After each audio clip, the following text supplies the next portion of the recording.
We often hear about creating inclusive classrooms, but what does that really look like on the ground in a specific lesson? Yeah, it's one thing to talk about the theory, another to see it in practice. Exactly. So today we're going to take that question head on. We're doing a deep dive into making learning accessible, effective for a diverse range of students. And we've got a really concrete example to work with. We do. We're using a high school geometry class. They're tackling Unit 4, Lesson 1 of the illustrative math curriculum. It's all about angles and steepness. And what makes this exploration, I think, particularly interesting is the lens we're using. Right. We're drawing from a series of blog posts titled UDL Week by Jamie Horrocks, PhD. Mm-hmm. James, a resource specialist program teacher and an RSP teacher, and brings this really unique perspective. How so? Well, James identifies as an autistic Gestalt language processor and a trans woman with multiple comorbidities. Mm-hmm. So their insights are shaped by both professional expertise and lived experience.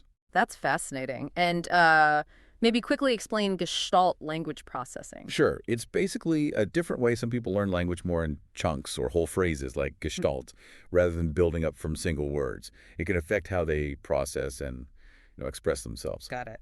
So Jamie's UDL series sounds packed with insights. Our mission today is really to unpack how universal design for learning, UDL, can be applied to this specific geometry lesson. Yeah, to support all those different learning needs students bring. Okay, maybe just a quick UDL refresher. Good idea. So UDL, that's a framework, right? Mhm. Aimed at improving teaching and learning for all students, not just some. Right? It's built around three main ideas: multiple means of representation. So showing info in different ways. Exactly. Then multiple means of action and expression. Letting kids show what they know differently. You got it. And finally, multiple means of engagement. Sparking interest, keeping them motivated. Precisely. It's all about being proactive, flexible from the start. Okay, so let's start digging into supporting students with specific learning disabilities, SLDs, in this angles and steepness lesson. Guillemets posts, they really highlight some potential stumbling blocks. For sure. Like think about multi-step instructions, spoken or written. That can be a huge hurdle if you have trouble processing language. Absolutely. And this lesson, it has that ramp design task, right, with Yeah. hands-on measuring, calculations. Yeah. That could just feel completely overwhelming if a student has dyscalculia or other math challenges. What else stood out to you for SLDs? The discussions, actually, small group, whole class, those really jumped out. For students with language disorders or, like you mentioned, Gestalt language processors, trying to jump in, share ideas verbally, that's a big ask. It really is. And then you layer on the cool down. Right, the word problem, the written response expectation. Classic difficulties for dyslexia or other reading-writing challenges. And it's not just the specific tasks, is it? Heyman mentions the pace. Yeah, the overall pace and just how abstract geometry can be sometimes. That hits processing speed, working memory. Definitely. It makes you realize a lesson that seems straightforward on paper can have all these hidden roadblocks. But Jamie doesn't just point out problems, right? They offer concrete UDL-based supports Yes, very practical stuff. like visual aids, models, diagrams, and those step-by-step checklists for the multi-part activities. Those seem super helpful. Totally. That's pure Reikame. Multiple means of representation, giving another way in. Makes sense. And suggesting manipulatives, calculators, assistive tech for the math parts. That really levels the playing field. What other supports did Jamie mention for SLDs? Well, for the discussions, things like speech-to-text options. Oh, interesting. Yeah, and picture supports, maybe even word banks to help them, build their responses. Nice. And for the word problems in writing, letting kids have them read aloud. Mm-hmm. And offering other ways to answer, like talking it through or just using bullet points. Huge difference. Those are great examples. Multiple means of representation again, and action and expression too. Breaking down instructions into smaller chunks, giving that processing time, that directly helps working memory. Yeah. And using concrete examples, graphic organizers, those are just good practice, really. They help almost everyone. Absolutely. Jamie also talked about printed summaries or outlines.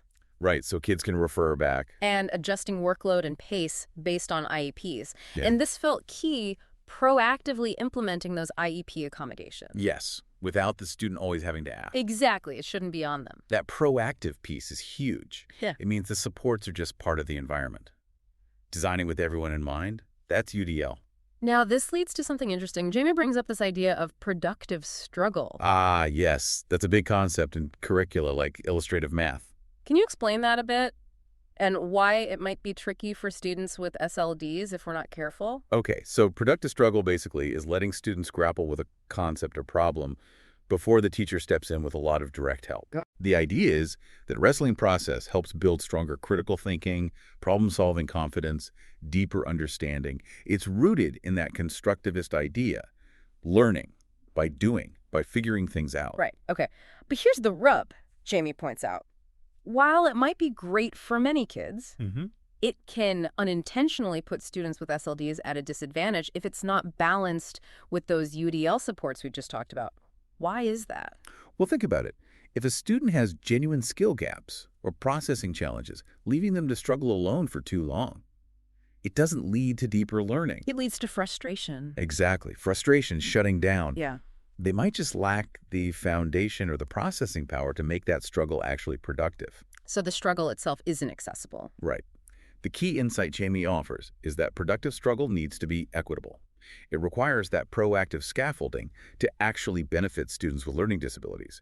You can't just throw them in the deep end. So it's about equity, making sure the challenge is reachable for everyone with the right support. Precisely. Hamey really stresses maintaining high expectations for all students, but coupling those expectations with real equitable access. That means scaffolding, maybe some explicit instruction alongside the struggle, and definitely timely, effective feedback. Okay, that makes a lot of sense. Let's switch gears now. Supporting students with other health impairments, OHI. Right, another important group. Hamey gives a helpful overview. What do we need to know about OHI? It's a really broad category eligibility-wise, covers a lot of different medical conditions that can impact learning. Like what? Things like ADHD, epilepsy, diabetes, asthma, could be cancer, other chronic health stuff. The key thing is the condition limits their strength or vitality or alertness in a way that affects their schoolwork. Okay, so it's about how the health condition directly impacts their learning. How might students with OHI find this geometry lesson challenging? Well, the pace, first off. A brisk pace, lots of activities packed in. That can be really tough for kids with attention issues, like ADHD. And the ramp design activity itself needs visual spatial skills. That could be a hurdle if they have visual processing challenges. And those discussions pop up again, don't they? Jamie mentions they need strong executive functioning. They do. Which can be an area of difficulty for some students with OHIs. Same for the independent work and the cool down. Relies heavily on executive function. Then there's the mathematical reasoning woven throughout. Potentially tricky if there are cognitive impairments. And even the hands-on group work. Could be sensory overload or social emotional. Yeah, could be overwhelming for some kids with OHI. Yeah, Lots of potential friction points. it sounds like it. So what kind of UDL supports does Jamie suggest for these learners? For ADHD specifically, things like extended time, movement breaks are huge. Yeah, I can see that. Fidget tools, maybe a quiet workspace option, helps maintain attention. For the visual spatial stuff, assistive tech and manipulatives can really help bridge the gap. And for those executive functioning challenges? Checklists, graphic organizers, templates, things to help them stay organized, stay on track. Pairing them with a peer buddy or having para-support in groups makes sense too. That does make sense. And again, offering different ways to show understanding, maybe oral responses, visual models instead of just writing, flexibility in action and expression. Right. Shemi also emphasizes making instructions and problems maybe more concrete, more scaffolded, maybe building in more individual work time for some. And for the sensory or emotional side? Having sensory tools available, designated calm-down spots in the room. Essential support. It really highlights how crucial individualization is here. Yeah, because OHI is so broad. Exactly. The IEP is paramount. But those themes supporting executive function, sensory regulation, breaking down tasks, those are key strategies across the board. Okay, now let's delve into supporting autistic students. This is important. Jamie starts by tackling the whole functioning levels debate in autism. Yeah, this is a really critical and sometimes sensitive conversation. Tell us about it. Well, within the autistic community itself, especially among self-diagnosed folks and advocates, there's often real discomfort with labels like high functioning or low functioning. Why is that? The main worry is they oversimplify. Autism is a huge spectrum, right? And these labels can lead to harmful misunderstandings about what someone needs or what they're capable of. So high functioning might erase real struggles and support needs. Exactly. Or low functioning might lead to low expectations, assumptions about inability. I see. There's a real concern it affects access to services. Many self-advocates prefer identity-first language, like autistic person, and stress that support needs should be looked at individually, compassionately, not based on these broad labels. That makes sense. But Himi also points out the official diagnostic system, the DSM, does use support levels, right? Level 1, 2, 3. That's right, and Hamey acknowledges that while respecting the community's concerns. These levels are part of the current diagnostic framework, often used for service eligibility. So level 1 is needing support, 2 substantial support, 3 very substantial. Generally, yes. Yeah. Level 1 often involves challenges mainly in social communication, restricted repetitive behaviors.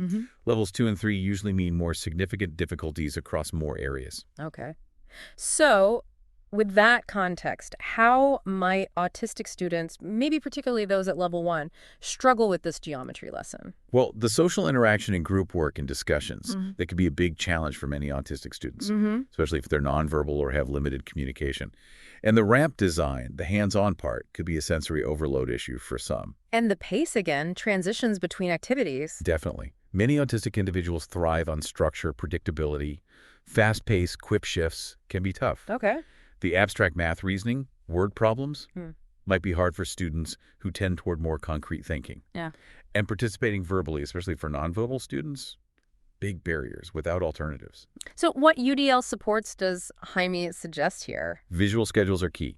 Timers for activities. Warnings before transitions, creating that predictability. Movement and sensory breaks built in. Crucial for self-regulation. And consistent use of visuals, diagrams, manipulatives, concrete examples to help with abstract concepts. And for the social challenges. Social scripts or sentence starters can help scaffold interactions in groups or discussions, and readily available alternative communication devices, picture systems, writing options. That's pure UDL in action. Yeah. Also, maybe reducing the amount of purely verbal info, simplifying instructions. Quiet workspaces for when things get overwhelming Peer buddies or para support again. can be very beneficial. And again, offering diverse ways to show understanding beyond just talking or writing. Now, Amy also touches on level 2 supports and then makes a really significant point about level 3 autistic students and this specific lesson. Yes, Yimi suggests that for students needing level 3 support, it's highly unlikely they could successfully engage with this particular geometry lesson's goals, even with lots of modifications. Why is that? The abstract nature of the math, the motor skills needed for the ramp, the processing demands, the communication requirements, likely far beyond their current abilities. So the focus needs to shift. Right. To individualized instruction, probably aligned with alternate academic standards, focusing on functional life skills. The curriculum itself might need significant adaptation, not just UDL overlays. That's a really important distinction. UDL makes things accessible, but sometimes the content itself needs to be fundamentally different to be meaningful. Exactly. It's about that balance to access to grade-level content when possible, but ensuring learning goals are relevant and achievable for each student. Okay, let's move on now to supporting English language learners, or as James prefers, emerging bilinguals. Jamie makes a point about that terminology difference. Can you elaborate? Sure. Both terms refer to students developing English proficiency. But emerging bilingual is often preferred because it frames bilingualism as an asset, something valuable being developed.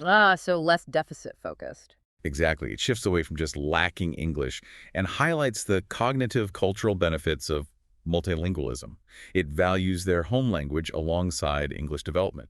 It's a subtle shift, but significant, valuing linguistic diversity. Totally. Though Shamie notes the curriculum itself, illustrative math, uses ELL. So keeping that in mind, what challenges might ELLs face in this geometry lesson? Quite a few, potentially. Lots of verbal instructions, multi-step procedures, complex academic vocabulary, all tough if you're still learning English. They might lack background knowledge too, slope, ratios, angles, similarity, especially if they weren't taught explicitly in their first language. And the discussions, again, oral language demands are high. Right. And the written cooldown problem with specific math terms, plus the fast-paced transitions. Overwhelming when processing in a new language. And Shamie mentions the materials themselves might lack visuals or native language support. Yeah, that can be a gap in standard curriculum materials. So what UDL supports can we put in place for these emerging bilingual learners? Visuals are key, right? Models, diagrams for abstract concepts. Absolutely crucial. Using gestures, acting things out, hands-on, manipulative, showing ideas without relying only on language. Hmm. Pre-teaching vocabulary is huge, building background knowledge before the lesson starts. Definitely. And sentence frames or starters can really scaffold their participation in discussions, Oh yeah, good one. allowing them to show understanding through drawings, diagrams, maybe even in their native language sometimes, leverages their existing skills. Jimmy also suggests more peer interaction, small group work. Yeah, that provides lower stakes practice. Yeah. And providing written materials, directions in simplified English, or ideally their native language. Hmm. Frequent checks for understanding, adjusting pace, all vital. These all fit nicely under the UDL umbrella, multiple means of representation, expression, engagement. And Jamie introduces translanguaging. What's that? Translanguaging is basically recognizing and using a multilingual student's entire linguistic toolkit as a resource for learning. So not forcing them to keep languages separate? Exactly. It acknowledges they have skills in all their languages, and they can draw on that full repertoire flexibly, strategically. How does that look in the classroom?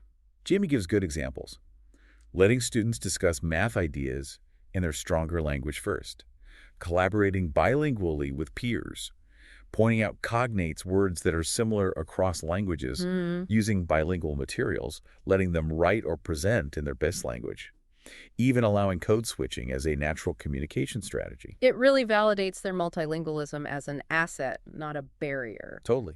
And Jamie also mentions separating computational and language demands in math assessments. Oh, interesting. How does that work? It's about providing temporary language support during the assessment, maybe letting them reword problems in their native language, or giving key instructions that way, Okay. while still requiring them to do the math and show their understanding in English. The goal is to lower the language hurdle so their actual math understanding can come through. That makes so much sense. Language complexity shouldn't mask math ability. Okay, now let's turn to twice exceptional, or 2E, and gifted students. Amy defines 2E as gifted and having a learning disability. Right. These students have really unique, sometimes paradoxical needs. How so? They need significant challenge to thrive, but they also need the right accommodations and supports for their disability. UDL is great for this because it offers that built-in flexibility and choice. And Jamie points out something interesting, that autistic students are often overrepresented among 2E learners. That asynchronous development thing, exceptional abilities in some areas, Yeah. big challenges in others. So their gifts might hide their challenges, or vice versa. Exactly. It can make identification tricky. What are some common characteristics of gifted students? Amy lists. High capability or potential, learning faster than peers, advanced reasoning skills, often heightened sensitivity, intense focus on interests, needing less repetition, understanding complex ideas, original thinking, often articulate.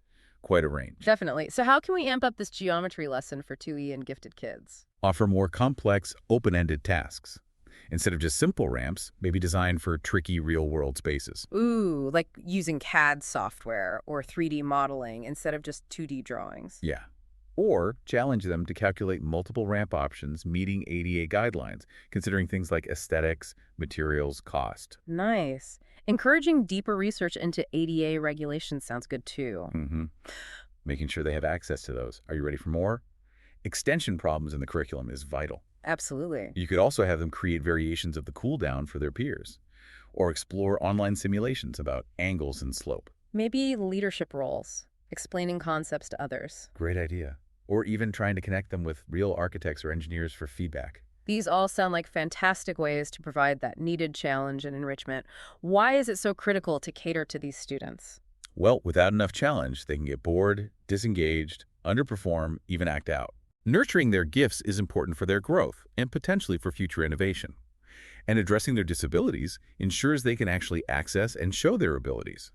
Plus, engaging them fully benefits the whole class. Makes sense. Let's shift now to addressing unfinished learning. What does Simi mean by that in the context of this geometry lesson? Basically, any gaps in the foundational knowledge, students need to tackle the new stuff.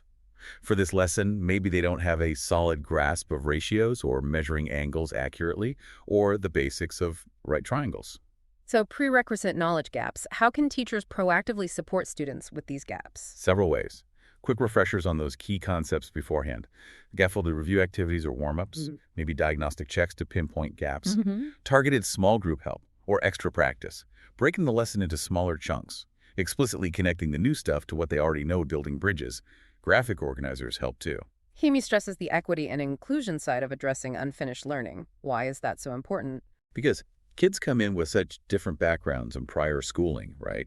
If we just assume everyone's ready, we set some kids up for failure or unproductive struggle and widen achievement gaps. So it's about leveling the playing field. Exactly. Giving the supports and scaffolds needed so everyone has a fair shot at the new material. Can you give an example from Jamie for this geometry lesson? Sure. If a student struggles with complementary angles, the teacher could do a quick mini lesson before the main activity, Mm-hmm. or give extra practice just on that, or maybe pair them with a peer who gets it. Okay. Or if calculating ramp length is tricky, the teacher could work through a similar example with them beforehand or use it as warm-up challenge. It's about being proactive, identifying potential gaps, and targeting support. Jamie even outlines a potential 55-minute class structure integrating these supports. What does that look like? It builds in time at the start for a warm-up targeting those prerequisites. Then explicit instruction connecting new to old. Small group work with differentiated practice based on need. Opportunities for kids to explain their thinking. A debrief at the end to reinforce connections and clear up confusion. And, crucially, the teacher actively circulating, monitoring, giving individual help. Sounds really thoughtful. Okay, now let's get into something potentially controversial, especially with curricula emphasizing productive struggle. Yes. Direct, explicit instruction and pre-teaching vocabulary. Right, it's a tension. You explained productive struggle earlier, letting kids grapple first, based on constructivism, learning by figuring things out.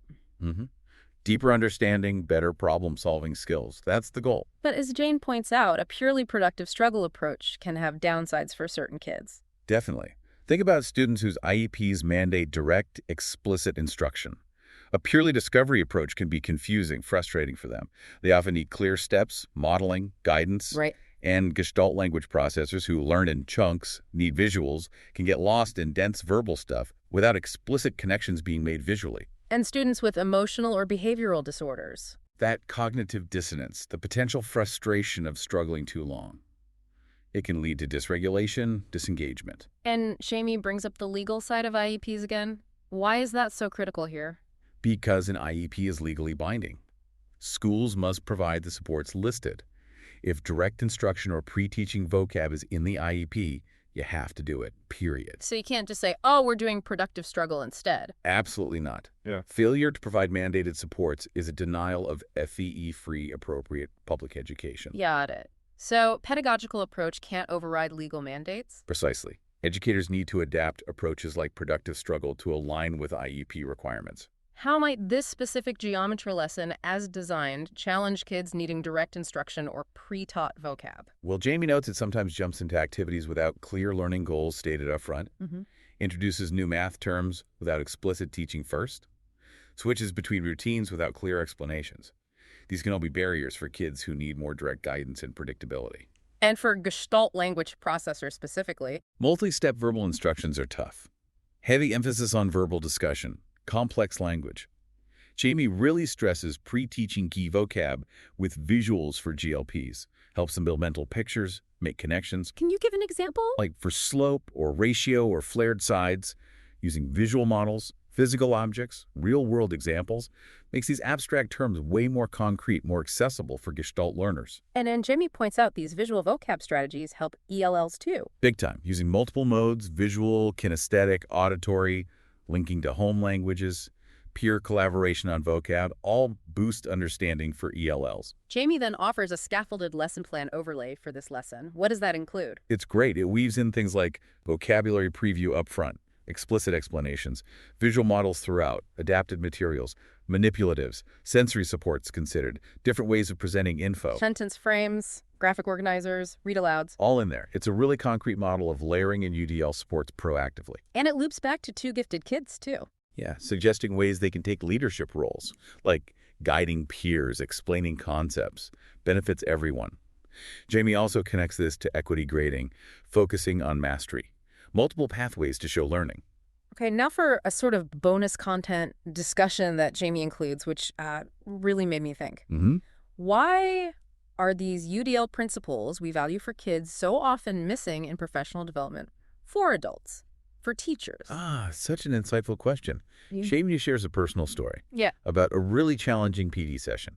Dense paper handout, rushed reading time, forced annotation, distracting background Oh, music, and wow. no digital version allowed because of district tech limits. Sounds like a nightmare for many learning styles. It really does. And the facilitator was focused on annotation compliance, not individual needs, like maybe needing assistive tech. Ironic. It's ironic, right? We preach UDL for kids. But don't practice it for adults. Shamey contrasts that with a positive text exchange with a co-teacher flexible, UDL-aligned sharing. Shows the difference. Jamie also reflects on the specific barriers of after-work PD for autistic Gestalt language processors. Yeah, sensory issues after a long day, burnout, unstructured socializing difficulties, potentially overstimulating content. So the need for clear agendas in advance, quiet break spaces, respecting sensory needs, getting materials early, structured social time, seems obvious when you think about it. It does, and that reflection on the simple read and respond quickly task is powerful. How so? It highlights all the hidden demands. Information overload, tough to shift focus fast, needing time for nuance, pressure, anxiety, communication hurdles, executive function load, all amplified if you're already overloaded. And the difficulty just requesting accommodations in that system. Yeah. It drives home how systems themselves can unintentionally disable people. Wow. It really connects back to the whole theme, designing with everyone in mind, students or adults. Absolutely. So bringing this all together, this incredibly rich discussion based on Jamie Horrocks' UDL week, what's the main takeaway? I think the core message is just how powerful UDL is. It's a practical framework to build genuinely inclusive, accessible learning environments for every student. Right. It gives us concrete ways to support that huge range of learning differences we see, even within a rigorous curriculum like that geometry lesson. And it was striking how different groups, SLD, OHI, artistic students, ELLs, 2E, kids with unfinished learning often benefit from varied but frequently overlapping supports. Exactly. It shows the interconnectedness Yeah. and the efficiency of designing proactively for diversity right from the start. So for you listening, we really hope you'll think about how these UDL ideas might apply in your own world, whether you're an educator, a parent, or just interested in better communication and learning anywhere. Which leads us to maybe a final thought to mull over. Yeah. What assumptions are we making in classrooms and workplaces, wherever, about how people access information, how they process it, and how can we intentionally design those spaces for more inclusivity, more accessibility for everyone? That's a great question to sit with. And if you want to go deeper, really explore Yemi Horrocks' detailed examples and insights. Definitely check out the full UDL Weeks series on their blog. It's a fantastic resource. It really is. Well, thank you so much for joining us on this deep dive today.